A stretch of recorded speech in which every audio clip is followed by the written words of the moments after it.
ഏറെ വർഷങ്ങൾക്ക് ശേഷമാണ് മാർച്ച് മാസം റംസാൻ മാസം വരുന്നത്. കഠിനമായ ചൂടുള്ള മാസമാണല്ലോ മാർച്ച് മാസം. അതുകൊണ്ട് തന്നെ കഠിനമായ ഈ ചൂടുള്ള മാസത്തിൽ റംസാൻ പിടിക്കുമ്പോൾ നമ്മൾ പ്രത്യേകം ശ്രദ്ധിക്കണമെന്ന കാര്യം ആരോഗ്യ വിദഗ്ധന്മാർ മുന്നറിയിപ്പ് നൽകുന്നു. അതിന് പ്രധാനം കൊടുക്കേണ്ടത് നമ്മുടെ ഭക്ഷണ രീതി തന്നെയാണ്. കൃത്യപരമായിട്ടുള്ള പാനീയങ്ങളും ഭക്ഷണങ്ങളും ഈ റംസാൻ മാസം പാടെ ഒഴിവാക്കണമെന്നാണ് ആരോഗ്യ വിദഗ്ധന്മാർ നമ്മൾക്ക് തരുന്ന ഉപദേശം.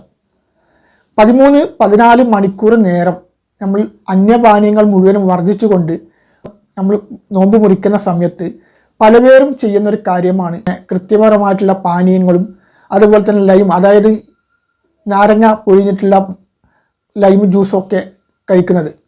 ഇതൊക്കെ നമ്മുടെ ആരോഗ്യത്തിന് ഏറെ ദോഷം ചെയ്യുമെന്നാണ് ആരോഗ്യ വിദഗ്ധന്മാർ നമ്മളോട് പറയുന്നത്. അതിന് പകരം നോമ്പ് മുറിക്കുന്ന സമയത്ത് നമ്മൾക്ക് ഏറ്റവും ഉത്തമമായിട്ടുള്ള പാനീയം നമ്മൾക്ക് പ്രകൃതിയിൽ നിന്ന് ലഭിക്കുന്ന, അതായത് പച്ചവെള്ളമായാലും അതുപോലെ തന്നെ ഈത്തപ്പഴമോ പച്ചവെള്ളമോ ഫ്രൂട്ട്സൊക്കെ ധാരാളം കഴിക്കാം എന്നാണ് ആരോഗ്യ വിദഗ്ധന്മാർ പറയുന്നത്. കൂടുതൽ പേരും ഈ റംസാൻ മാസമാണ് ഭക്ഷണം കഴിക്കുന്നത്. അതായത് രാവ് മുതൽ വൈകിട്ട് വരെ അന്നപാനീയങ്ങൾ മുഴുവനും വർദ്ധിച്ചുകൊണ്ട് മഗ്‌രിബ്, അതായത് ബാങ്ക് കൊടുത്തതിന് ശേഷം നോമ്പ് മുറിച്ചതിന് ശേഷം പ്രഭാത അത്താഴത്തിൻ്റെ ആ സമയം വരെ മൂക്കേറ്റം ഭക്ഷണം കഴിക്കുന്നവർ നമ്മൾക്കിടയിൽ ധാരാളമുണ്ട്. അതും കൃത്യപരമായിട്ടുള്ള ഭക്ഷണങ്ങളാണ് കൂടുതൽ പേര് കഴിക്കുന്നത്. അതായത് കൊക്കക്കോള പോലെ അതുപോലെ തന്നെ പെപ്സി പോലെയുള്ള കൃത്യപരമായിട്ടുള്ള പാനീയങ്ങൾ. ഇതൊക്കെ നമ്മുടെ ആരോഗ്യത്തിന് കൂടുതൽ ദോഷം ചെയ്യുമെന്നാണ് ആരോഗ്യ വിദഗ്ധന്മാർ നമ്മളോട് പറയുന്നത്.